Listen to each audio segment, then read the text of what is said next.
Welcome to Entrepreneur's State of Mind. I'm your host, Dr. Dale Caldwell, and I have really an outstanding CEO as my guest. Marie, I'd like to welcome you to the show. Marie Espinoza. Thank you. Happy to be here. Well, happy to have you, and all the way from California. Marie Espinoza is the CEO of a great company you're going to hear a lot about called 4Insite. So, Marie, as always, I like to start with origin stories. And so, where did you grow up? Where did you grow up? Where did you go to high school and college? I'm actually from Fresno, California, so small part of Central Valley, and I went to high school at McLean High School, there in Fresno, California. Nice. And so, I mean, how did you get into IT? What got you into technology? I never knew where I was going to go. So after high school, I started working. And I wanted to go to college. I knew I wanted to go to college, but I wasn't 100% sure what I wanted to do. My very first job that I got into was in childcare. So I started down that path, and then I thought I was going to go into childcare management and started down that path. And then when I actually got going, and I started thinking about my master's degree, and I wanted to make sure I got a master's degree. Went through my bachelor's program, kind of left it undefined, because I didn't know what I wanted. Right. And then went into I figured by the time I got my master's, I'd know exactly what I wanted to do. Didn't happen that way. Right. So I left that pretty general. Once I graduated, I started applying for other jobs. I really wanted to go down south. And then I came across this amazing company. And the rest is kind of history. I started in their operations. They were working on this platform. Now this was SPM, right? Super exciting for me. Was this SPM or 4Insite? SPM or? Yes, it was through SPM. Okay. So 4Insite was born out of SPM. Right. The CEO of the company is an amazing visionary. And he had this idea to change his business, and how it was operated. Little did he know he was developing something that could change the entire industry, and it just has grown from there. So it's been amazing. Okay, now so for our audience, so talk about SBM. So what is SBM? What do they do? Where are they? What does that do? And then talk about 4Insite.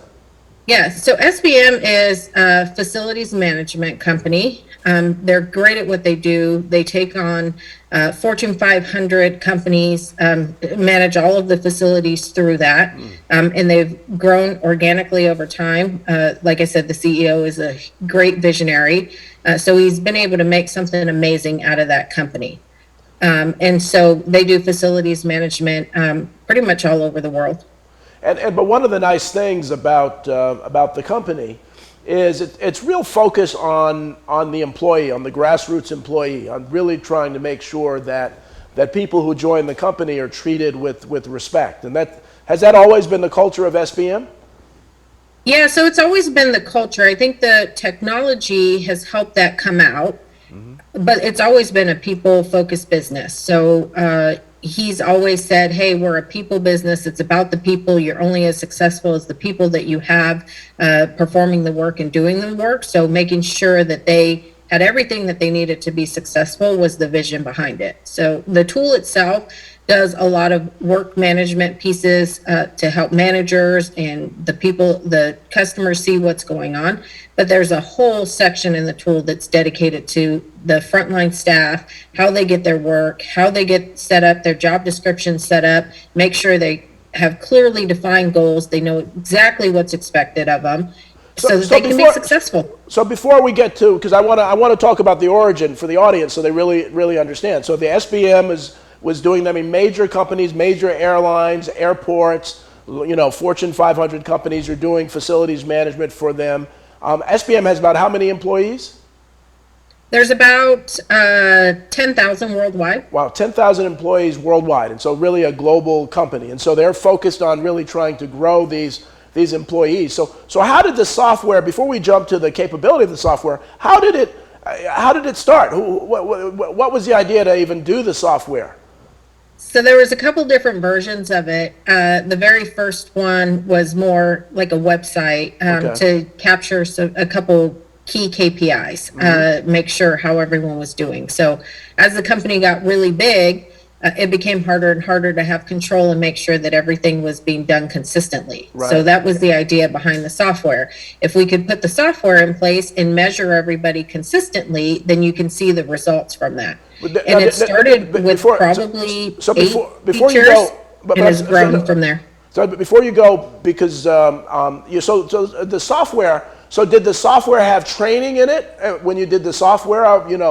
What was on the software before you got to the mobile platform? The very first version of it did not have training. Okay. It was mostly capturing key KPIs, complaints, compliments, surveys, managing some of the work. And then it grew from there. The next versions after that grew from there. So, Excellent. like I said, the very first version was about 8 features. I think now we have 55 plus. Wow. And the growth of that has mostly come out of the people-focused features. Yeah, and that's why I'm saying this is. I want to go slow on it because this is really. I mean, this is transformational because it values grassroots employees in a way that no other company that I've seen has done that. And so as you begin to develop it, so it started with the website, as they always do, and then you move to this mobile platform. When did 4Insite become a company? How did what stage in the process did 4Insite come to be a company? Yeah, so that's an interesting story. As we started taking this out and explaining to SBM's customers what we were doing, how we were doing it, how SBM was different, this industry is very much a cost-driven industry. Everyone's looking for the lowest price. Right. SBM was different, and so they shouldn't really be compared to the same way that everybody else is doing it because they're providing so much more. There's so much more value there. So that was a new concept, and so it was very difficult to get people to understand that. So we started showing the software and the platform and talking about what we were doing for employees and why everyone should care. And this was really back in a time where no one really thought it was their issue. Right. So now there's a lot more focus on the employee, right? There's a lot more big organizations that are looking at the frontline staff and why they should care. And it, before it was a little bit like, hey, SBM, that's your employee. What you do is your business. And there was only a few that were like really about, hey, yeah, we want the people here to be happy. We want, we see that provides better service. And now it's starting to flip. Now people are starting to understand, what the CEO seen so long ago. And so from that, we got lots of questions and saying, hey, this is amazing. This is amazing that SBM's doing it, but I need to do it with all of my service providers. I need everybody on this platform. I need to make sure I can measure everyone consistently and force this into the hands of everybody so that I have this universally.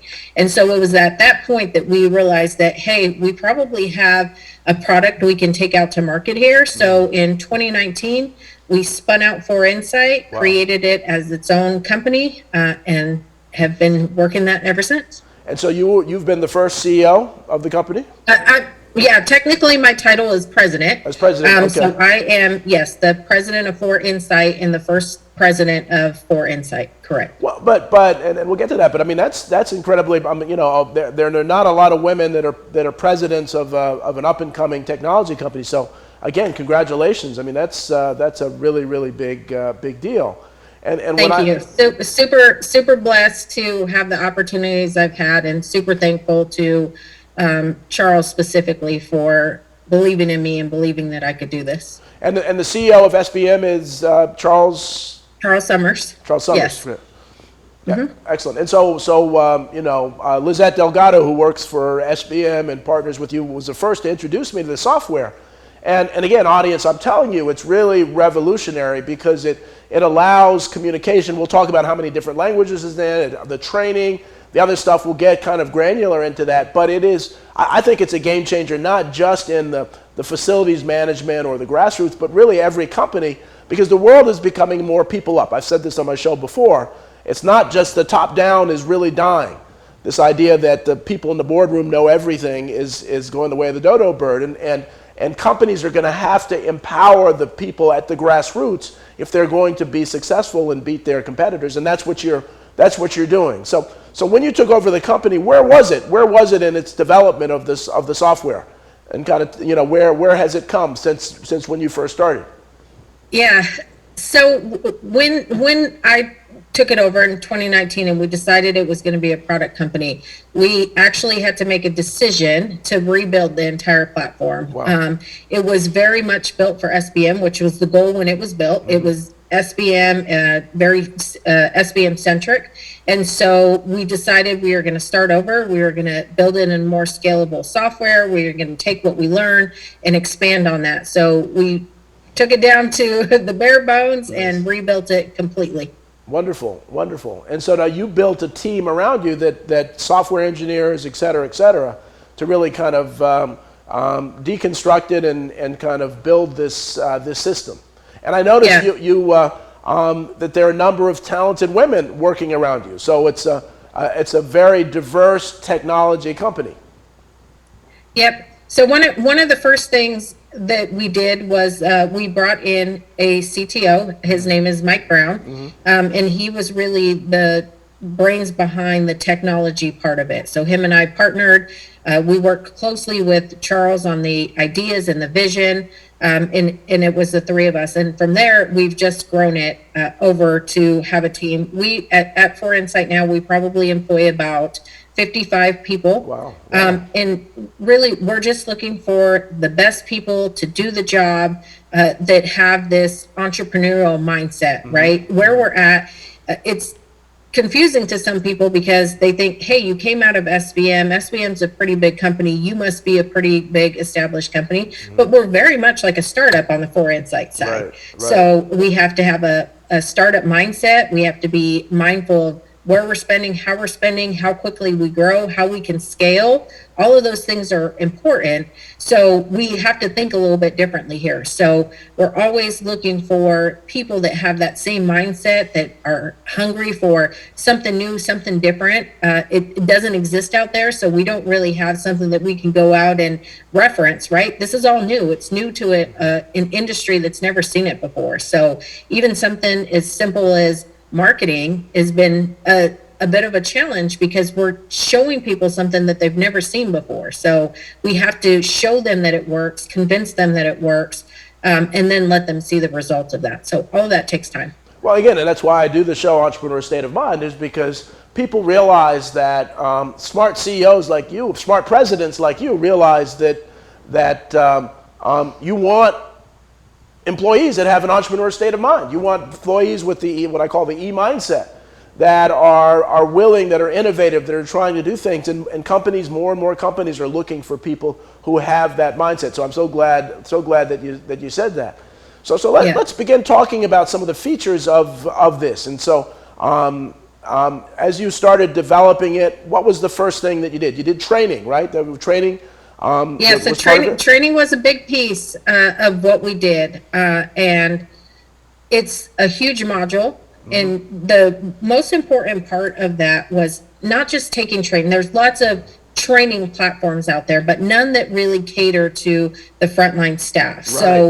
What we did was we made sure that the trainings were short. They were things that they could do in a couple minutes at a time to make sure that we were keeping people's attention, right? No one wants to sit down and take a 2-hour course, especially when you think about the frontline staff that we're dealing with. They're busy, they're thinking about all the things they have to do today, and then you're going to go throw training at them. They don't have an hour to give up. It's going to stress them out. They just they have to get their work done, right? They come to work and they want to get their work done. So we made the trainings very short. Let me stop you there, because that's really, really important. We're going to actually take a 2-minute commercial break, and then we're going to come back and really talk about that training. I just think it's brilliant that you were smart enough to really break it down into digestible bites of information for the frontline workers. So again, this is Entrepreneur State of Mind. I'm your host, Dr. Dale Caldwell. We will be back after a short commercial break.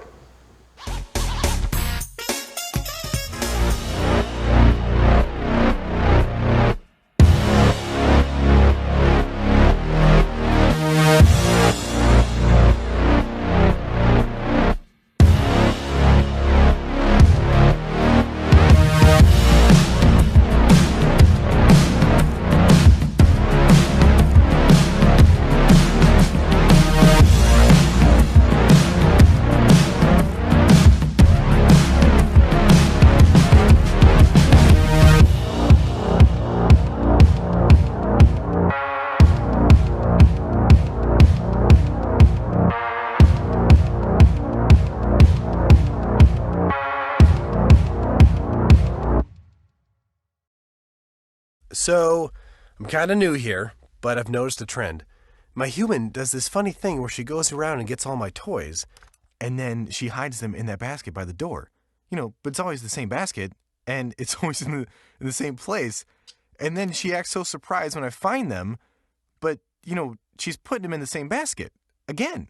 It's like, hello, that's where you put it last time. You were the worst at hide and go seek.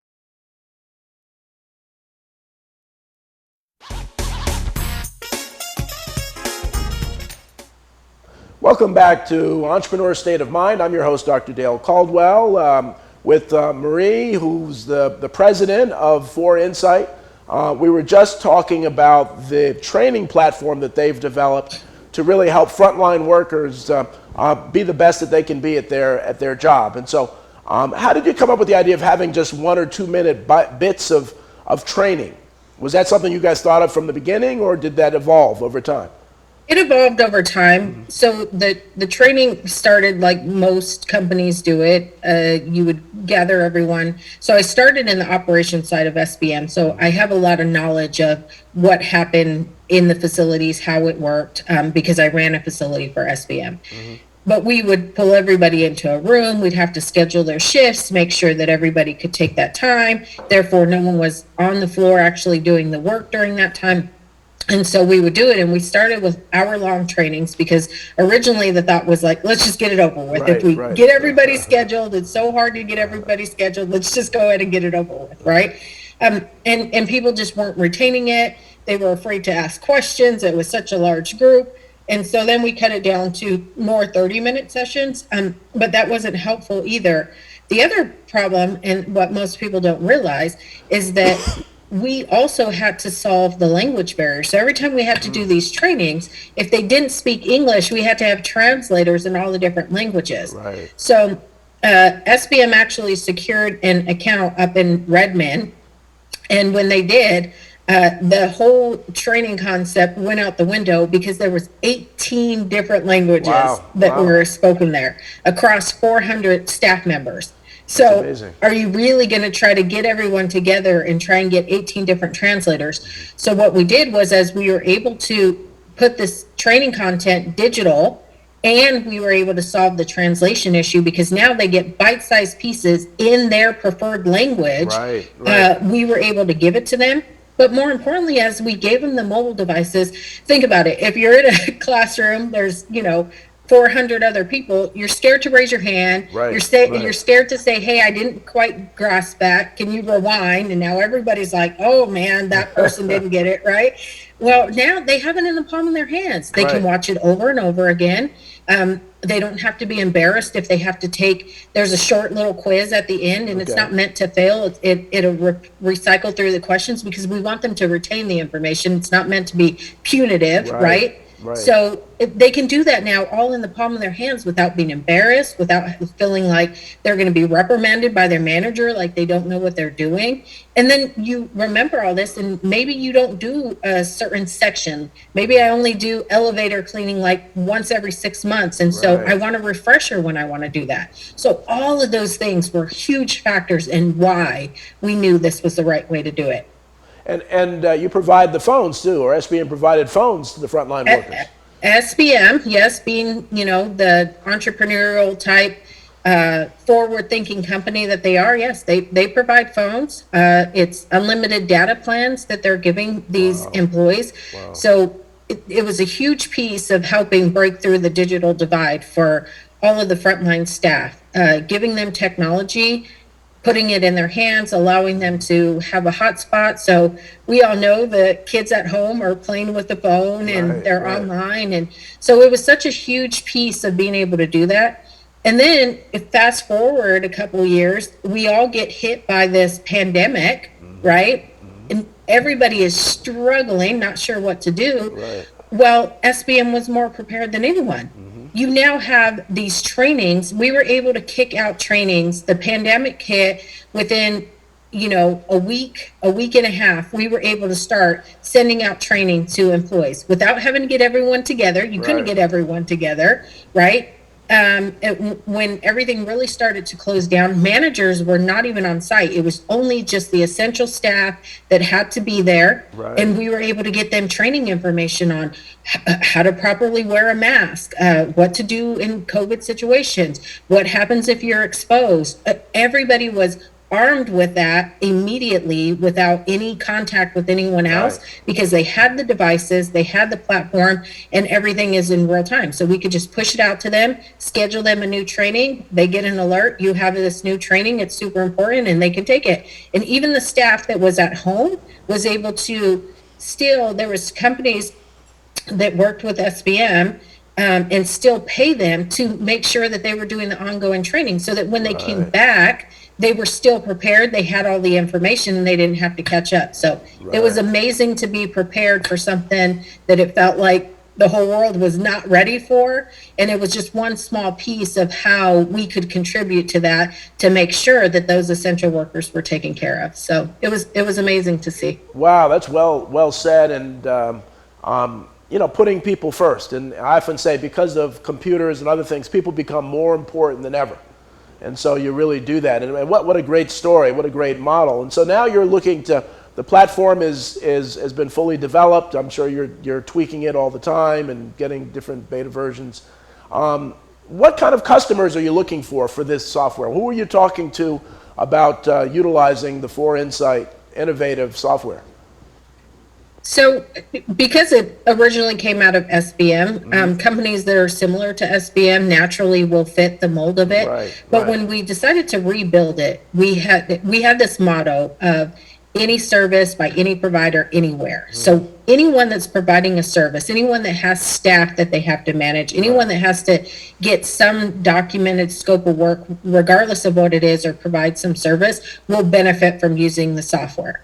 And then on top of that, even if you just wanted to do people management, this training system, making sure people had clear job descriptions, Right, they knew right. what they were going to do, getting information out to them. There's a whole communication platform involved in this, and how you communicate. So really, we've tried to make it as agnostic as possible to be able to be used by anyone that really wants to manage their work and their staff. And that's our goal. That's our How target. few employees? What's the minimum number of employees a company would need to take advantage of the 4Insite product?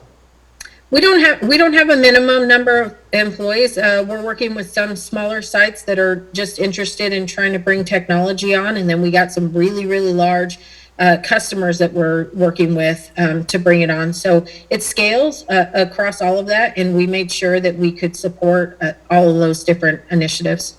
Wow, that's great. And so I know some of the you're talking to public schools, you're talking to hospitals. Are you talking to hospitals as well? Correct. And universities. So Universities? SBM is a company that provides this service for other companies. One thing that we've realized through this journey is there's a lot of companies out there that have to self-perform, either because they have union employees, or there's mandates at the company that says those employees have to be their companies. They're the ones that will benefit from this tremendously, because the software helps put a process in place. It's not, most likely managing facilities is not their core competency, right? They have some other focus that they want to focus on, but they're forced to do it. So those are the companies we feel like are going to benefit the most, because now we can give them the software, we can help them manage it, we can help them understand it, and get all of the work done in a way that they can manage it without it impacting what their core competency is or what their day-to-day focus is. Wonderful. And so as you are looking, are there other products you're looking at possibly morphing this into, or really kind of build this product so it can service more different companies? Yeah, so we're always open to opportunities. We look for other systems that we can integrate with. We integrate with a lot of back office systems that companies have, typically work order systems. mostly big companies usually have a work order system in place. And so it has tentacles all over the organization. So there's a tendency to not want to pull that out because they're not they're not sure exactly where it touches. Right, So what we'll right. do is we'll integrate with it. We can integrate with it. We can pass information back and forth using APIs or other integration methods so that we don't have to pull that system out, but they can still benefit from all of the things that 4Insite offers. That really is fantastic. And so one of the things too I want to cycle back that I think it's important for the audience to know is that you don't have a coding or programming background. And so by utilizing your entrepreneur state of mind, you've been able to be the president of this major company.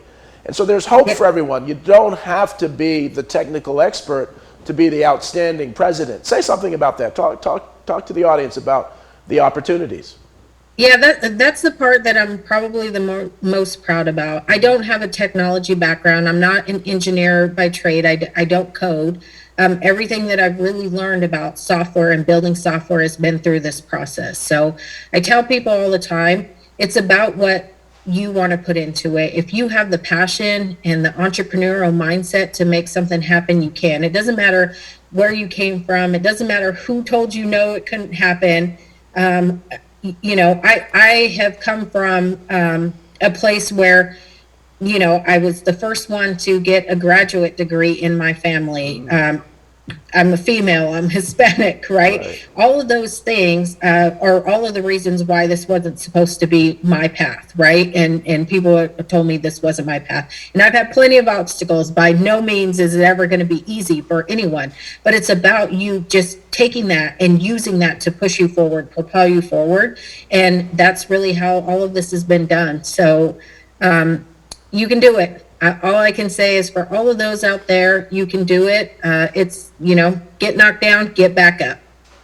Well, and that's great. That's great news. But the foundation of all of this is obviously the work ethic and the entrepreneurial state of mind. This idea that that if you work hard enough and you're innovative enough, that you can come up with new ideas. What have been some of the challenges that you've faced? What keeps you up at night now? I will say, because I didn't have a engineering background, I did spend a lot of time questioning myself. Would I know what it takes? Would I know how to find the right people? Would I understand if something could have been done better or faster or those types of things?